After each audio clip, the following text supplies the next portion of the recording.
ደንበኛ ውስጤ ነው እንደ ራሴ ቤተሰብ እመለክተዋለሁና አዳምጠዋለሁ ከልቤ በፍቅር ደንበኛ የሚፈልገውን እንዲያሳውቀኝና እንዳቀርብለት በዘመናዊ መረጃ በመደገፍ በታማኝነት እንሰራለን። አለን ግንኙነት እንፈጥራለን ሰላምና ሴት ጎበዝ ባለቤት ሁሉን ያውቃል ንግዱንም ያሳድጋል። በበናት አለን ግንኙነት እንፈጥራለን ሰላምና ሴት ጎበዝ ባለቤት ሁሉን ያውቃል ንግዱንም ያሳድጋል።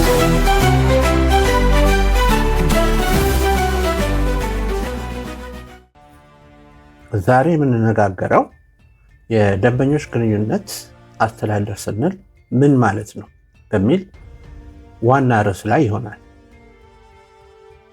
የደንበኞች ግንኙነት አስተዳደር ማለት በአጭሩ በንግድ ስራ ሂደት ላይ የደንበኞችን ግንኙነት በመንከባከብ ምርጥ አገልግሎትን በመስጠት የድርጅትን እድገትና የደንበኞችን እርካታ የምናረጋግጥበት የንግድ ስልት ወይም ቢዝነስ ስትራቴጂ ነው።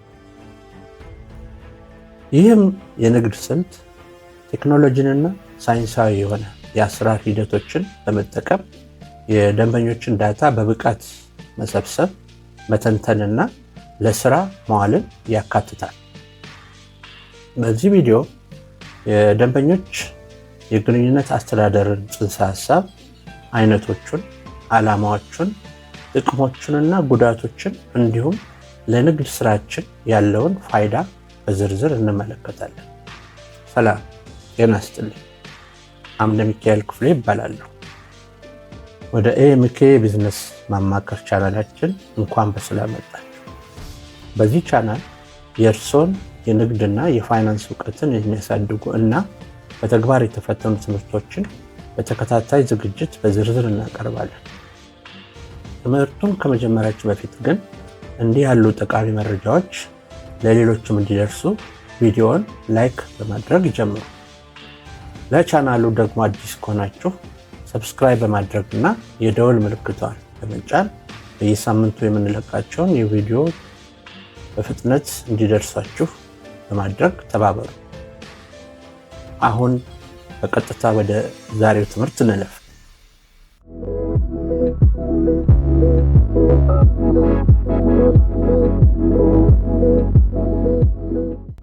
ዛሬ በምናየው የትምህርት ክፍላችን ላይ ከላይ እንደገለጽ ነው የደንበኞች ግንኙነት አስተዳደር ወይም ከስተመር ሪሌሽንሺፕ CRM በሚል ርዕስ ላይ በዝርዝር የምንወያይ ይሆናል። የደንበኞች ግንኙነት አስተዳደር ጽንሰ ሀሳብ ወይም ኮንሴፕት ኦፍ CRM። የደንበኞች ግንኙነት አስተዳደር በግላዊ ግንኙነቶች ቀልጣፋ አሰራርና በመረጃ ላይ በተመሰረቱ ትንታኔዎች አማካኝነት ከደንበኞች ጋር ያለንን ትስስር ማጠናከር ላይ ያተኩራል። እንዲሁም የደንበኞች ግንኙነት አስተዳደርን ተግባራዊ በማድረግ ድርጅቶች የግብይትና የሽያጭ ሂደታቸውን ማሳለጥ፣ የጥሪ ማዕከላትን ወይም ኮል ሴንተርስ ውጤታማ ማድረግ፣ የተሻለ አገልግሎትን መስጠት፣ አዳዲስ ደንበኞችን ማግኘትና የተሻጋሪ ሽያጮችን ክሮስ ሴሊንግ ሂደትን ማሳደግ ይችላሉ።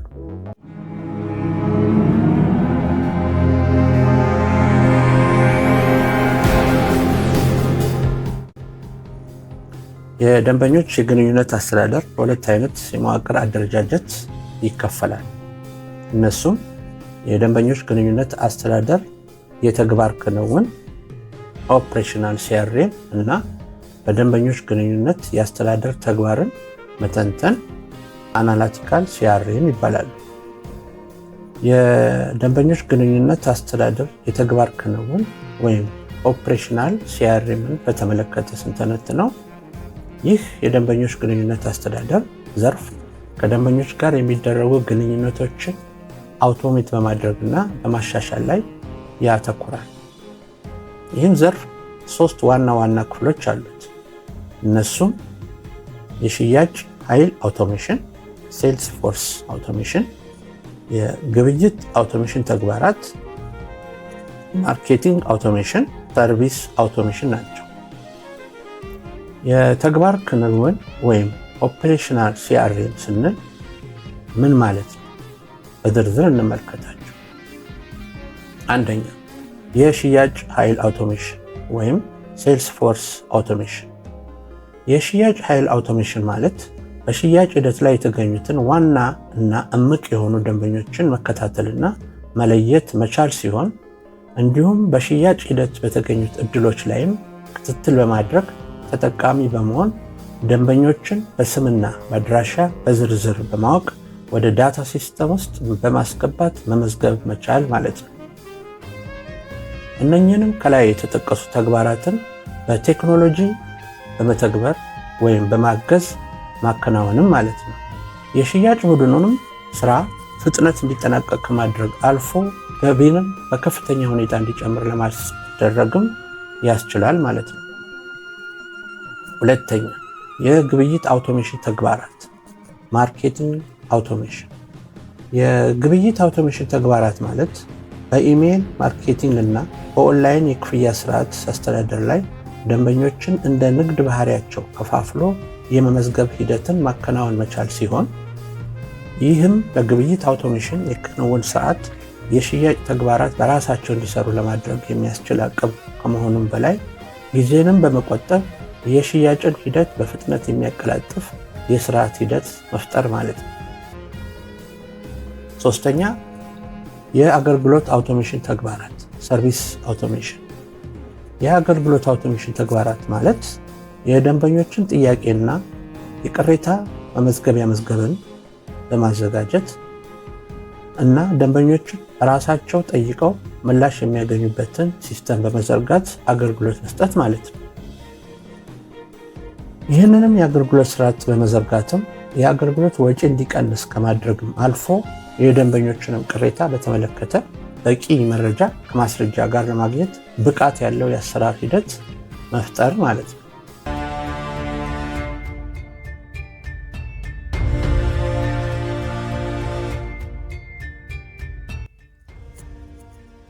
በደንበኞች ግንኙነት የአስተዳደር የደንበኞች ሁናቴ ማጥናትና መተንተን ወይም አናሊቲካል ሲአርኤምን ደግሞ በተመለከተ በዚህ ክፍል የደንበኛን ዳታ በመተንተን ስልታዊ ውሳኔ ለመስጠት የሚያስችሉ በዋናነት 3 መረጃዎችን ያወጣል።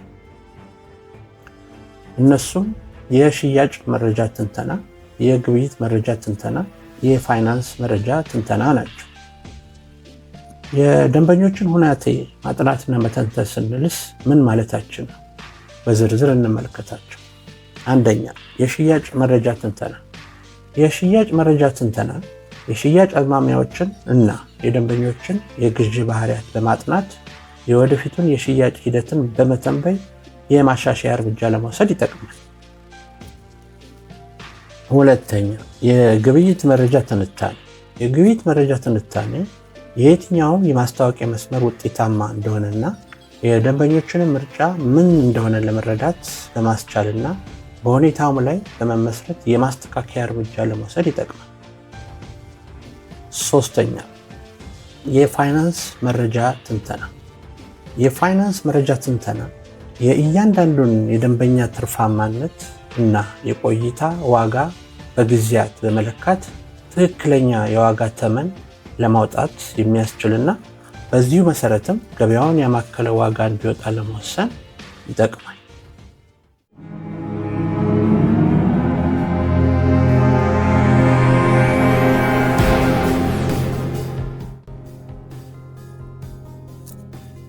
በደንበኞች ግንኙነት አስተዳደር የመረጃ መጋራት ስልታዊ ትብብር በተመለከተ ይህ ዘርፍ በድርጅቱ ውስጥ ካሉት የተለያዩ ክፍሎች መካከል በዋናነት በሚከተሉት 2 ክፍሎች ላይ መረጃን በመጋራት በእቅድ ላይ የተመሰረተ ስልታዊ የሆነ ትብብር እንዲኖር ያደርጋል።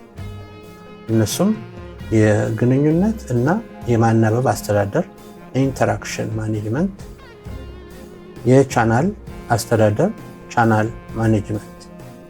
ይባላሉ። በዝርዝር ስንመለከታቸውም አንደኛ የግንኙነት እና የማናበብ አስተዳደር ማለት በስልክ በኢሜይል እና በአካል የሚደረጉ ግንኙነቶችን በአንድ ማዕከል በማሰባሰብ ደንበኛ ወጥ የሆነ አገልግሎት እንዲያገኝ በማድረግ ውጤታማ የሆነና ወጥ የሆነ የሽያጭ ሂደት እንዲከናወን ያደርጋል። ሁለተኛ የቻናል አስተዳደር። የቻናል አስተዳደር ደንበኞች በሚመርጡት የመገናኛ መስመር ለምሳሌ በሶሻል ሚዲያ ወይም በስልክ ጥራት ያለው አገልግሎት ስለማግኘታቸው ማረጋገጥና መገምገም ነው። በሂደቱም ላይ ግምገማው በማድረግ በተገኘ ውጤት በየጊዜው የማሻሻያ እርምጃ እንዲወሰድ ያደርጋል።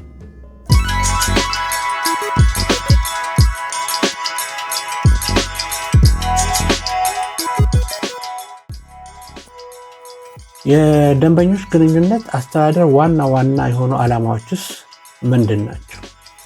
በዋናነት 4 የሆኑ ዓላማትን መጥቀስ ይቻላል። እነሱም አንደኛ የደንበኞች ግንኙነት አስተዳደር የግብይትና የሽያጭ ተግባራዊ ሂደቶችን ቀለል ባለ መልኩ እንዲከናወኑ ለማድረግ ይረዳል። ሁለተኛ የደንበኞች ግንኙነት አስተዳደር የጥሪ ማዕከሎችን ወይም ኮል ሴንተርስ የበለጠ ቀልጣፋ በማድረግ ጊዜንና ወቅትን የጠበቀ አገልግሎት ለማግኘት ይረዳል። ሶስተኛ የደንበኞች ግንኙነት አስተዳደር የተሻለና የግላዊነት ወይም የኔነት ስሜት ያለው የደንበኞች አገልግሎትን በመስጠት አዳዲስ ደንበኞችን በማግኘት ገቢን ለማሳደግ ይጠቅማል። አራተኛ የደንበኞች ግንኙነት አስተዳደር ተሻጋሪ የሆኑ ምርቶችን ክሮስ ሴሊንግ በብቃት ለመሸጥ በማስቻል ደረጃ ከፍተኛ ጥቅም ይሰጣል።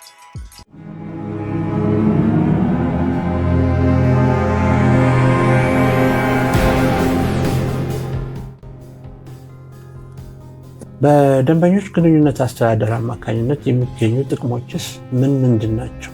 CRM አድቫንቴጅ ምን ምንድን ናቸው? በዋናነት በደንበኞች ግንኙነት አስተዳደር አማካኝነት የሚገኙ 6 የሆኑ ጥቅሞችን መጥቀስ ይቻላል።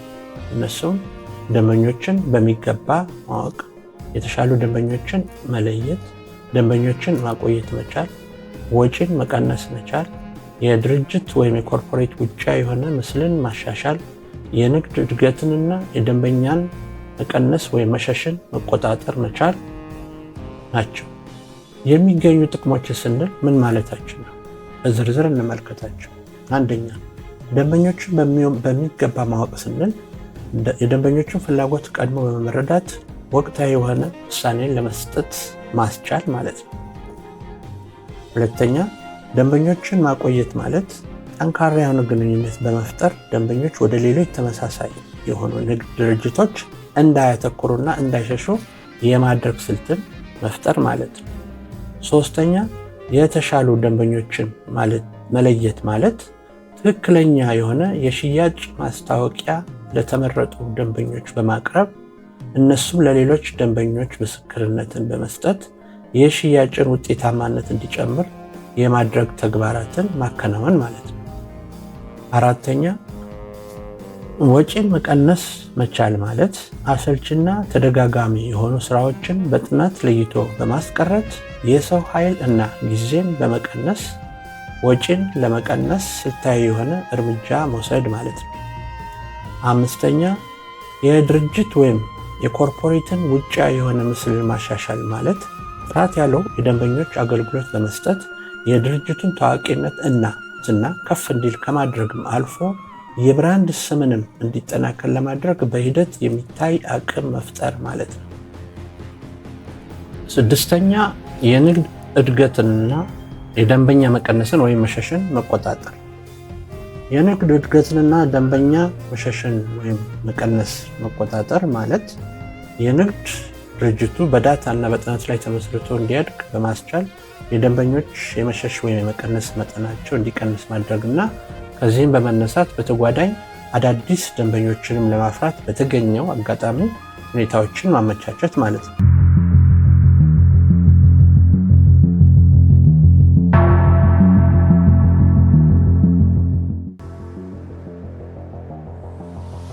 በደንበኞች የግንኙነት አስተዳደር ጥቅም ላይ ጉዳት ሊያስከትሉ የሚችሉ ችግሮች ምንድን ናቸው? ወይም CRM ዲስአድቫንቴጅ ስንል ምን ማለት ነው? በዋናነት የሚከተሉትን 5 የሆኑና ጉዳት ሊያስከትሉ የሚችሉ ችግሮችን መጥቀስ ይቻላል። እነሱም አንደኛ፣ አገልግሎቱን በስራ ላይ ለማዋል ከፍተኛ ወጪ የሚጠይቅ በመሆን። ሁለተኛ፣ በስልጠና ላይ የሚጠፉ ጊዜያቶች። ሶስተኛ፣ የሰውን የቀጥታ የስራ ግንኙነትን ወይም ንክኪነትን ማስወገድ። አራተኛ፣ የሶስተኛ ወገን የመዳረሻ ደህንነትን በበቂ ሁኔታ አለመጠበቅ። አምስተኛ፣ የቴክኒክ ድጋፍ ያለመኖርና የመረጃዎች የመጥፋት ስጋት ናቸው። ጉዳት ሊያስከትሉ የሚችሉ ችግሮች ስንል ምን ማለታችን ነው? በዝርዝር እንመልከታቸው። አንደኛ፣ አገልግሎቱን በስራ ላይ ለማዋል ውድ የሆነ በመሆኑ የሶፍትዌር ፈቃድና የመሰረተ ልማት ወጪዎችም ለጀማሪና ለትናንሽ ድርጅቶችም ፈታኝ በመሆናቸው የደንበኞች ግንኙነት አስተዳደርን መዋቅር በስራ ላይ ለማዋል ባለመቻል የሚመጣ ጉዳት። ሁለተኛ፣ በስልጠና ላይ የሚጠፉ ጊዜያቶች ሰራተኞች ሲስተሙንና አደረጃጀቱን ለመልመድ ጊዜና በቂ ስልጠና የሚያስፈልጋቸው በመሆኑና በዚህ ጊዜያት ውስጥ ደግሞ በገበያ ውስጥ ጊዜውን የጠበቀ የገበያ ውድድር ማድረግ ባለመቻል ምክንያት የሽያጭ መጠን መቀነስን በማስከተሉ የሚመጣ ጉዳት። ሶስተኛ፣ የሰራተኛን ወይም የሰውን ቀጥታ የስራ ግንኙነት ወይም ንክኪን ማስወገድ ሙሉ በሙሉ በአውቶሜሽን ሲስተም ላይ በመደገፍ ወይንም በመተማመን የስራውን ሂደት ከሰው ቁጥጥር ውጭ በመሆኑና የስራ ግንኙነቱንም ሜካኒካዊ ሊያደርገው ስለሚችል የሚጠበቀውን ያህል ውጤት ሊያመጣ ባለመቻል የሚደርስ ጉዳት። አራተኛ፣ የሶስተኛ ወገን መዳረሻና ደህንነትን በበቂ ሁኔታ ባለመጠበቅ ምክንያት የደንበኞችን ዳታ ለጠላፊዎች ወይም ላልተፈቀደላቸው ወገኖች እንዳይጋለጥ ጥንቃቄ ባለማድረግ በደንበኞች ዝርዝር ዳታ ላይ የሚመጣ ጉዳት በመኖሩና በዚሁ ምክንያት ቋሚ ደንበኞችንም የማጣት ችግር ሊከሰት በመቻሉ የሚደርስ ጉዳት። አምስተኛ፣ የቴክኒክ ድጋፍ ያለመኖርና የመረጃዎች መጥፋት ስጋት እና የንግድ እንቅስቃሴ ወይም የስራ ሂደቱ ሲስተም ቢበላሽ ወይም ዳታ ቢጠፋ ለሚፈጠረው ችግር ቅድመ ዝግጅት ባለማድረግ ወይንም ባካፕ ባለመውሰድ የሚመጣ ከፍተኛ ጉዳት ሊኖር የሚችል በመሆኑ ነው።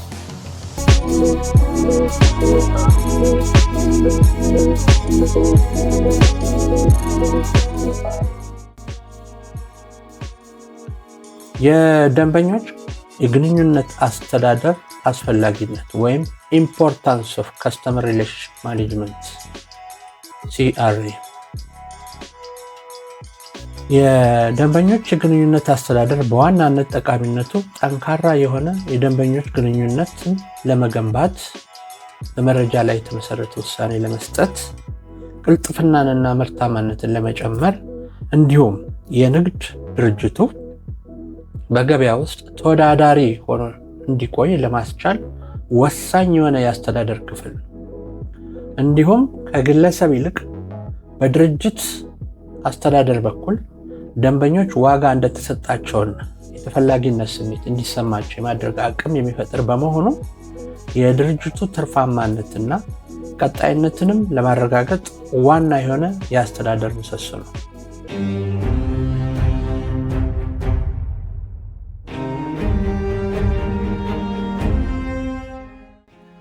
ስናጠቃልለው የደንበኞች የግንኙነት አስተዳደር ዛሬ ባለው የፉክክር ገበያ ውስጥ ሊታለፍ የማይችል ስልታዊ የሆነ የአስተዳደር እቅድ ነው። ተግዳሮቶች ቢኖሩትም ጥቅሞቹ ግን እጅግ የላቁና ለመጪውም ጊዜያቶች በአስተማማኝ ሁኔታ ላይ ለመገኘታችን ተስፋ ሊሰጠን የሚችል የአንዱ የንግድ ስራ ሂደት አካል ነው። ስለተከታተላችሁን እናመሰግናለን። ቪዲዮ ጠቃሚ ሆኖ ካገኛችሁት ላይክ ማድረጋችሁንና ለሌሎችም ደግሞ ሼር ማድረጋችሁን አትርሱ። ለተጨማሪ ጠቃሚ የንግድ ስራ ትምህርቶች ለማግኘት እንድትችሉ ቻናላችንን ሰብስክራይብ በማድረግ ተባበሩ። በቀጣይ ቪዲዮ እስከምንገናኝ በሰላም ቆዩ። እናመሰግናለን።